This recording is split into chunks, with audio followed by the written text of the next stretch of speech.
Chapter 8 Northanger Abbey. In spite of Udolpho and the dressmaker, however, the party from Pulteney Street reached the upper rooms in very good time.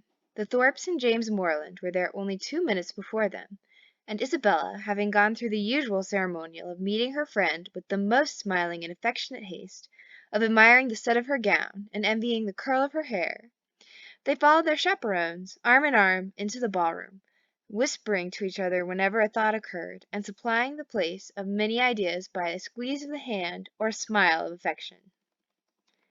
The dancing began within a few minutes after they were seated, and James, who had been engaged quite as long as his sister, was very importunate with Isabella to stand up. But John was gone into the card-room to speak to a friend, and nothing, she declared, should induce her to join the set before her dear Catherine could join it too. "I assure you," said she, "I would not stand up without your dear sister for all the world, for if I did we should certainly be separated the whole evening." Catherine accepted this kindness with gratitude, and they continued as they were for 3 minutes longer, when Isabella, who had been talking to James on the other side of her, turned again to his sister and whispered, "My dear creature, I'm afraid I must leave you, your brother is so amazingly impatient to begin. I know you will not mind my going away, and I dare say John will be back in a moment, and then you may easily find me out." Catherine, though a little disappointed, had too much good nature to make any opposition, and the others rising up, Isabella had only time to press her friend's hand and say, "Good-bye, my dear love," before they hurried off. The younger Miss Thorpes being also dancing, Catherine was left to the mercy of Mrs. Thorpe and Mrs. Allen, between whom she now remained. She could not help being vexed at the non-appearance of Mr. Thorpe, for she not only longed to be dancing, but was likewise aware that, as the real dignity of her situation could not be known, she was sharing with the scores of other young ladies still sitting down all the discredit of wanting a partner. To be disgraced in the eye of the world, to wear the appearance of infamy while her heart is all purity, her actions all innocence, and the misconduct of another the true source of her debasement, is one of those circumstances which peculiarly belong to the heroine's life, and her fortitude under it what particularly dignifies her character. Catherine had fortitude too. She suffered, but no murmur passed her lips. From this state of humiliation she was roused, at the end of 10 minutes, to a pleasanter feeling, by seeing not Mr. Thorpe, but Mr. Tilney, within 3 yards of the place where they sat. He seemed to be moving that way, but he did not see her, and therefore the smile and the blush, which his sudden reappearance raised in Catherine, passed away without sullying her heroic importance.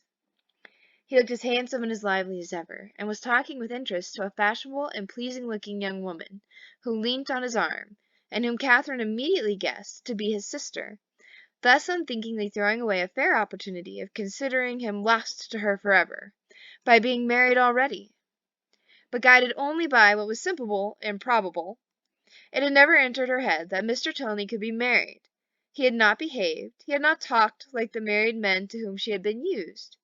He had never mentioned a wife, and he had acknowledged a sister. From these circumstances sprang the instant conclusion of his sister's now being by his side, and therefore, instead of turning of a death-like paleness and falling in a fit on Mrs. Allen's bosom, Catherine sat erect, in the perfect use of her senses, and with cheeks only a little redder than usual. Mr. Tilney and his companion, who continued, though slowly, to approach, were immediately preceded by a lady, an acquaintance of Mrs. Thorpe, and this lady, stopping to speak to her, they, as belonging to her, stopped likewise, and Catherine, catching Mr. Tilney's eye, instantly received from him the smiling tribute of recognition. She returned it with pleasure, and then advancing still nearer, he spoke both to her and Mrs. Allen, by whom he was very civilly acknowledged. "I am very happy to see you again, sir, indeed. I was afraid you had left Bath." He thanked her for her fears, and said that he had quitted it for a week on the very morning after his having had the pleasure of seeing her. "Well, sir, and I dare say you are not sorry to be back again, for it is just the place for young people, and indeed for everybody else too. I tell Mr. Allen, when he talks of being sick of it, that I am sure he should not complain, for it is so very agreeable a place that it is much better to be here than at home at this dull time of year. I tell him he is quite in luck to be sent here for his health." and I hope, madam, that Mr. Allen will be obliged to like the place, from finding it of service to him." "Thank you, sir. I have no doubt that he will. A neighbour of ours, Dr. Skinner, was here for his health last winter, and came away quite stout. That circumstance must give great encouragement." "Yes, sir, and Dr. Skinner and his family were here 3 months, so I tell Mr. Allen he must not be in a hurry to get away." Here they were interrupted by a request from Mrs. Thorpe to Mrs. Allen, that she would move a little to accommodate Mrs. Hughes and Miss Tilney with seats, so they had agreed to join their party. This was accordingly done, Mr. Tilney still continuing standing before them, and after a few minutes' consideration, he asked Catherine to dance with him. This compliment, delightful as it was, produced severe mortification to the lady, and in giving her denial she expressed her sorrow on the occasion so very much, as if she really felt it that had Thorpe, who joined her just afterwards, been half a minute earlier, he might have thought her sufferings rather too acute. The very easy manner in which he then told her that he had kept her waiting did not by any means reconcile her more to her lot.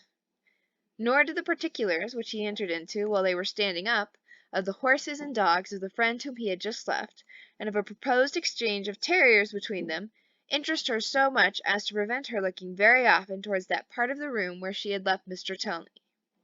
Of her dear Isabella, to whom she particularly longed to point out that gentleman, she could see nothing. They were in different sets. She was separated from all her party, and away from all her acquaintance.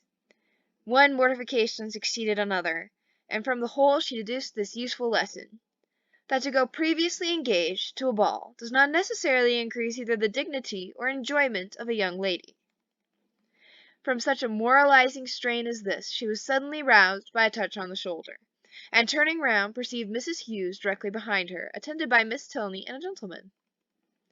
"I beg your pardon, Miss Moreland," said she, "for this liberty, but I cannot anyhow get to Miss Thorpe, and Mrs. Thorpe said she was sure you would not have the least objection to letting in this young lady by you."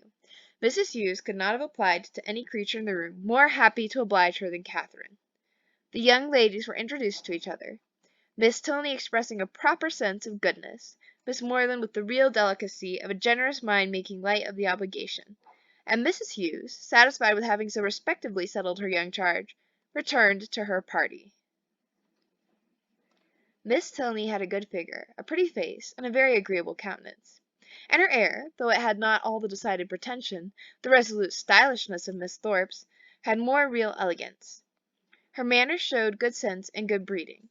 They were neither shy nor affectedly open, and she seemed capable of being young, attractive, and at a ball without wanting to fix the attention of every man near her, and without exaggerated feelings of ecstatic delight or inconceivable vexation on every little trifling occurrence. Catherine, interested at once by her appearance and her relationship to Mr. Tilney, was desirous of being acquainted with her, and readily talked, therefore, whenever she could think of anything to say, and had courage and leisure for saying it. But the hindrance thrown in the way of a very speedy intimacy by the frequent want of one or more of those requisites prevented their doing more than going through the first rudiments of an acquaintance, by informing themselves of how well the other liked Bath, how much she admired its buildings and surrounding country, whether she drew, or played, or sang, and whether she was fond of riding on horseback. The 2 dances were scarcely concluded before Catherine found her arm gently seized by her faithful Isabella, who in great spirits exclaimed, "At last I have got you! My dearest creature, I have been looking for you this hour. What could induce you to come into this set, when you knew I was in the other? I have been quite wretched without you." "My dear Isabella, how is it possible for me to get at you?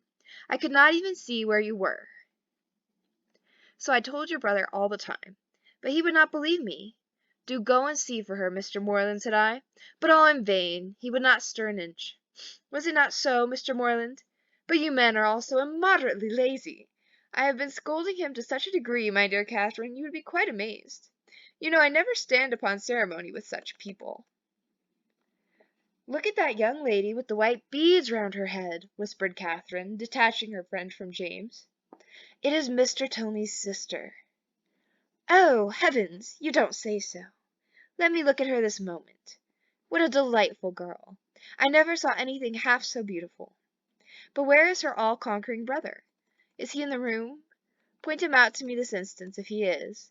I'd die to see him. Mr. Morland, you are not to listen. We are not talking about you. But what is all this whispering about? What is going on? There now, I knew how it would be. You men have such restless curiosity. Talk of the curiosity of women, indeed. 'Tis nothing. But be satisfied, for you are not to know anything at all of the matter. And is that likely to satisfy me, do you think? Well, I declare I never knew anything like you. What can it signify to you what we are talking of? Perhaps we are talking about you. Therefore I would advise you not to listen, or you may happen to hear something not very agreeable. In this commonplace chatter, which lasted some time, the original subject seemed entirely forgotten, and though Catherine was very well pleased to have it dropped for a while, she could not avoid a little suspicion at the total suspension of all Isabella's impatient desire to see Mr. Tilney.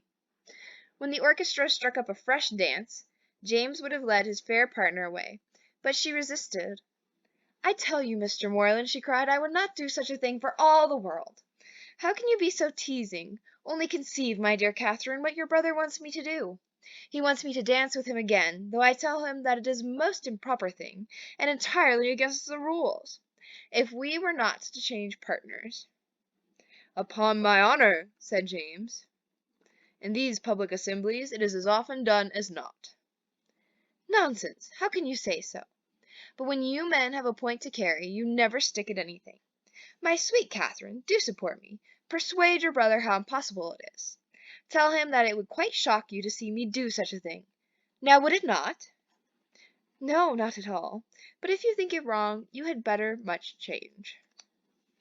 "There!" cried Isabella. "You hear what your sister says, and yet you will not mind her. Well, remember that it is not my fault if we set all the old ladies in Bath in a bustle. Come along, my dearest Catherine, for heaven's sake, and stand by me." And off they went to regain their former place. John Thorpe, in the meanwhile, had walked away, and Catherine, ever willing to give Mr. Tilney an opportunity of repeating the agreeable request, which had already flattered her once, made her way to Mrs. Allen and Mrs. Thorpe as fast as she could, in the hope of finding him still with them, a hope which, when it proved to be fruitless, she felt to have been highly unreasonable. "Well, my dear," said Mrs. Thorpe, impatient for praise of her son, "I hope you have had an agreeable partner." "Very agreeable, madam." "I am glad of it. John has charming spirits, has he not?" "Did you meet Mr. Tilney, my dear?" said Mrs. Allen. "No. Where is he?" "He was with us just now, and said he was so tired of lounging about, that he was resolved to go and dance, so I thought perhaps he would ask you, if he met with you." "Where can he be?" said Catherine, looking round. But she had not looked round long, before she saw him leading a young lady to the dance. "Ah, he has got a partner. I wish he had asked you," said Mrs. Allen, and after a short silence she added, "He is a very agreeable young man." "Indeed he is, Mrs. Allen," said Mrs. Thorpe, smiling complacently. "I must say it, though I am his mother, that there is not a more agreeable young man in the world." This inapplicable answer might have been too much for the comprehension of many, but it did not puzzle Mrs. Allen, for after only a moment's consideration she said in a whisper to Catherine, "I dare say she thought I was speaking of her son." Catherine was disappointed and vexed. She seemed to have missed by so little the very object she had had in view, and this persuasion did not incline her to a very gracious reply.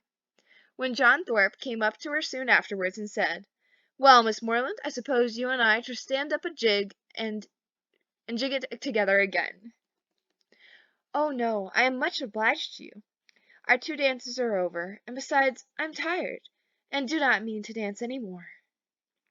"Do not you? Then let us walk about and quiz people. Come along with me, and I will show you the 4 greatest quizzers in the room, my 2 younger sisters and their partners. I have been laughing at them this half hour." Again Catherine excused herself, and at last he walked off to quiz his sisters by himself.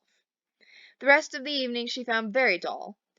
Mr. Tilney was drawn away from their party at tea to attend that of his partner, Miss Tilney, though belonging to it did not sit near her, and James and Isabella were so much engaged in conversing together, that the latter had no leisure to bestow more on her friend than one smile, one squeeze, and one "dearest Catherine."